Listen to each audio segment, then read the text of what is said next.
25 years after Janis Joplin died, the music industry finally gave her its highest honor. She wasn't there to receive it. Her brother and sister stood on that stage instead, accepting, on her behalf, an award that had taken a quarter of a century to arrive. Almost nobody talks about what actually happened that night or the specific words used to finally, formally, say what should have been said decades earlier. Have you ever received recognition for something so late that the moment felt bittersweet instead of purely joyful? That's exactly the feeling inside this story. Pride and grief occupying the same room, at the same time, on the same stage.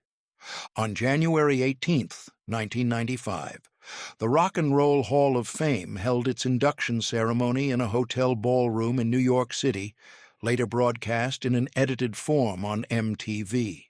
Janis Joplin was among the class being inducted that year, alongside Al Green, Frank Zappa, Martha and the Vandellas, the Allman Brothers, and others being formally recognized as foundational figures in American music history. 25 years had passed since she died. The person chosen to introduce her to the crowd, to explain in front of the entire music industry exactly what Janis Joplin had meant, was singer Melissa Etheridge.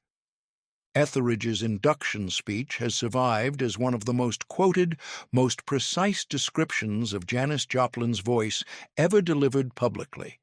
"She was a rock and roll woman to her toes," Etheridge said, "a blues singer of unparalleled passion, the greatest white female performer to emerge from the tempest of the late 1960s. Pause. And then came the line that has outlived the speech itself, quoted in retrospectives and tributes for 30 years since. "Her voice is equal parts tough and vulnerable," Etheridge said. A shout into the void that resonated with a generation. A shout into the void. Think about how precisely that captures her. Not just loud, not just powerful. A voice thrown out into an emptiness that might not answer back. And somehow, against every reasonable expectation, an entire generation answered anyway. Etheridge continued, describing how Janis Joplin had shot out of Port Arthur, Texas, and blasted west to San Francisco during one of the most creative periods in the country's cultural history. How she had symbolized, more than almost any performer of her era, the mood of an entire decade, its theatricalities, its eye-popping colors, its peaks, its impatience, its danger. It was, by every account of that night, a genuinely moving tribute. And then it was time for someone to accept it.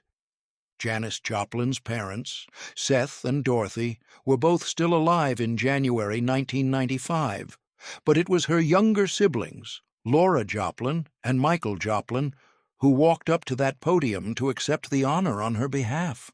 Think about what that actually requires. Standing in front of an entire industry in a room full of applause meant for someone who can't hear it, representing a sister and daughter who has now been gone for a quarter of a century, long enough that an entire generation in that room had grown up never having seen her perform live at all. Laura Joplin, by this point, had already spent years working to protect her sister's accurate legacy, compiling letters, writing the book Love, Janis, correcting the record wherever the mythology had drifted from the truth. This induction was, in some sense, the culmination of all of that work, the industry finally, formally agreeing with what her family had known all along.